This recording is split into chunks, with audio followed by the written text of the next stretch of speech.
काँग्रेसचे नेते राहुल गांधी उद्या पुण्यामध्ये विद्यार्थ्यांशी संवाद साधणार आहेत। कोटा, देहरादून आणि प्रयागराजनंतर राहुल गांधींचा पुण्यामध्ये छात्रों की गूंज हा कार्यक्रम होणार आहे। राहुल गांधींच्या स्वागतासाठी शरद पवारांच्या राष्ट्रवादीचे आमदार रोहित पवारांनी बॅनर लावलेत, तर भाजपनं राहुल गांधींच्या कार्यक्रमासाठी काही इन्फ्लुएन्सर्सना पैसे दिल्याचा आरोप केलाय। पाहूयात।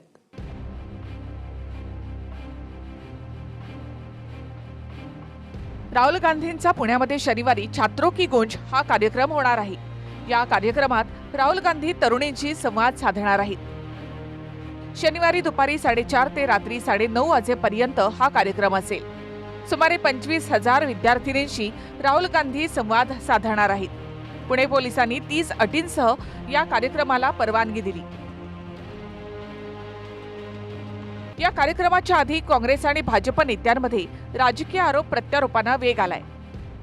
त्यांनी सरसकट तरुणाईशी संवाद साधला असता तर आनंद वाटला असता, पण माझ्याकडे जी माहिती आहे त्यामध्ये काँग्रेसच्या नेत्यांच्या द्वारे संचालित जी महाविद्यालये आहेत त्यातल्याच मुलींचं रजिस्ट्रेशन करायचं आणि त्यांनाच तिथे आणायचं अशा पद्धतीचे आदेश आहेत। पण ठीक आहे, त्याही आपल्याच मुली आहेत, त्यांच्याशी संवाद साधला तरी आनंद। उच्च शिक्षण काही दिवसापूर्वी त्यांनी मोहन भागवतजींना बोलवलं होतं आणि मोहन भागवतजींनी ज्या काही विद्यार्थ्यांशी बोलले ते सिलेक्टिव्ह आणले होते, कोणी कोणी काय काय कसं कसं बोलायचे त्यांचं ट्रेनिंग घेऊन आणलं होतं। त्यांना छोटी छोटी पुस्तकं वाचायला दिली होती आणि त्यांनी अशी एक फिक्सिंगचा एक सामना, मॅच फिक्सिंगचा सामना झेंझी आणि मोहन भागवतजींसोबत त्यांचा झाला होता। तशाच प्रकारचा त्यांचा कुठेतरी हाही कार्यक्रम असावा असा समज झाला असेल। मात्र हा कार्यक्रम सर्वांसाठी खुला आहे। त्यांना त्यांच्या परिवारातील कोणाला पाठवायचं असेल तर त्यांनी स्कॅन करून आल्या, त्यांचंही स्वागत आहे। एक प्रकारची मदतच देवेंद्र फडणवीस राहुलजींच्या छात्रों के गुंज या कार्यक्रमाला करत आहे असं म्हटलं तर वावगं ठरणार नाही। ज्या पद्धतीनं राहुलजी या विद्यार्थ्यांसाठी लढतात आहेत त्या सगळ्या भूमिका ऐकायसाठी मोठ्या प्रमाणात लोक येतात आहेत। जी काही ग्राउंडची मर्यादा आहे त्याच्या 5 पटीनं मुलं मुली स्वयंपूर्तीनं त्या ठिकाणी येणार आहे। त्यामुळे काँग्रेसच्याच कॉलेजचे शाळेचे विद्यार्थी येतील असा समज टाकून एक प्रकारची विद्यार्थ्यांमध्ये प्रेरणा देण्याचं काम फडणवीसांनी केलेलं आहे। त्याच्यामुळे राहुलजीच्या सभेला एक प्रकारचं फडणवीसांनीच मदत केलेली करताय असं आपल्याला वाटतं आहे। पुण्यामध्ये राहुल गांधींच्या कार्यक्रमाची जय्यत तयारी सुरू आहे। शहरभरामध्ये राहुल गांधींचे बॅनर लावण्यात आले। ते नौटंकी आहे, त्यांना असं वाटतं काहीतरी जमून द्यायला आता युवकाचे आंदोलन करून काहीतरी बेस जमेल देशामध्ये असं वाटतं। देशातला बेस सकलेला आहे राहुल गांधीचा, कोणी गर्दी जमा होत नाही, मान्यता नाही आहे, काँग्रेस पार्टीचा थैथयाट झाला आहे।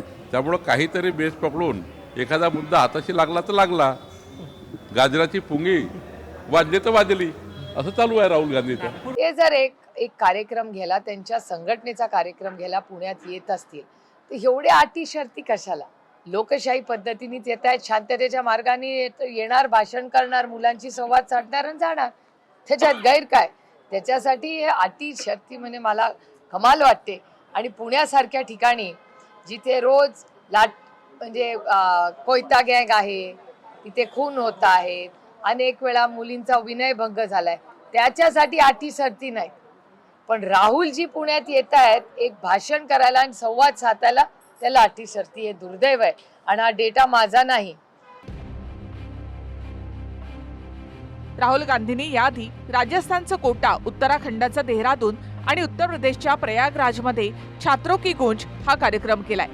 त्यानंतर पुण्यामधल्या कार्यक्रमाची काँग्रेस नेत्यांनी जय्यत तयारी केली आहे। शरद पवारांचे राष्ट्रवादीचे आमदार रोहित पवारांनी सुद्धा राहुल गांधींच्या स्वागताचे बॅनर लावले। राहुल गांधींनी एक आशेचं किरण या युवक आणि युवतींच्या मध्ये या ठिकाणी दिसतंय। या युवक आणि युवतींना राहुल गांधीच आपले प्रश्न सोडवू शकतात याची खात्री झालेली आहे। त्याला मिळणाऱ्या प्रतिसादाला कुठंतरी खो घालायचा म्हणून काहीतरी वक्तव्य मुख्यमंत्री महोदयांनी केलेलं आहे। मला त्यांना सांगायचं की हा QR कोड आहे आणि कुणी रजिस्टर करू शकतं आणि कुणी तिथं येऊ शकतं आणि पक्षाचा बॅनर त्या छात्रों के गुंजमध्ये कुठेही लावलेला नाही। राहुल गांधींच्या या कार्यक्रमाला गर्दी जमवण्यासाठी काही सोशल मीडिया इन्फ्लुएन्सरना पैशाचं आमिष दाखवलं जातंय असा आरोप भाजपनं केला। भाजपनं याबद्दलची एक ऑडिओ क्लिप सुद्धा शेअर केली आहे. 25 you said, and the travel cost. So can you make it everything in 25 and then you can go? Okay, and how would the payment process be done? Payment will be after the event, 1 or 2 days after the event, and I will make the payment. I will ask your account details or UPI ID, and I will make the payment. And there I will share a contact of a person. He will connect with you and he will guide you. He will provide you the pass and all. Okay, all right. छात्रों की गूंज ये कांग्रेस का फर्जीवाड़ा है। मेरी तो Maharashtra police से मांग रहेगी, इस वीडियो के आधार पर इंक्वायरी की जाए।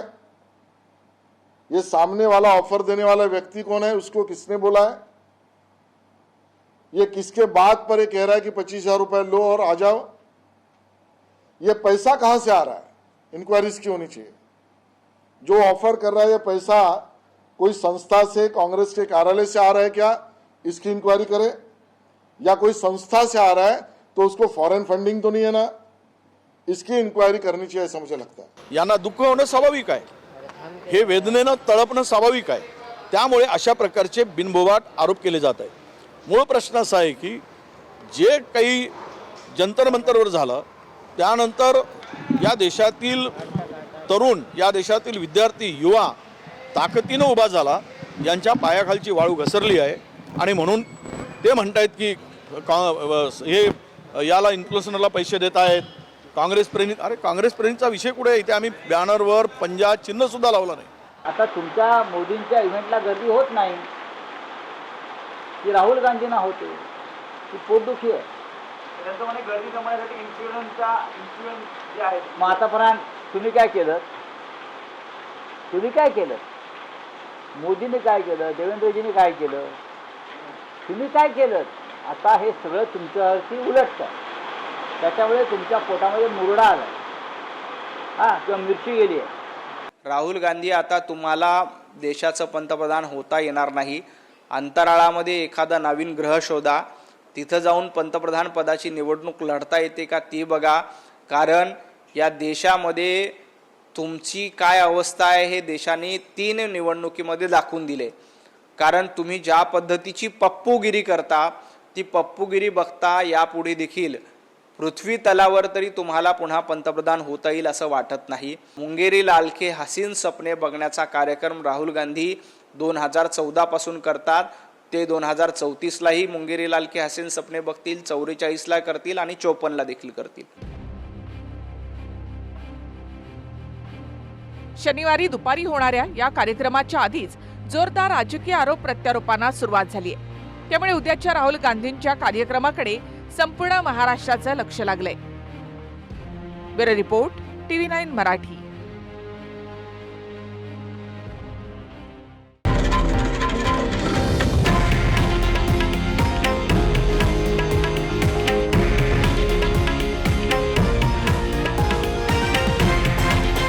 हे आहे देशातील नंबर 1 न्यूज नेटवर्क आणि आपण पाहत आहात TV9 मराठी, एकमेव।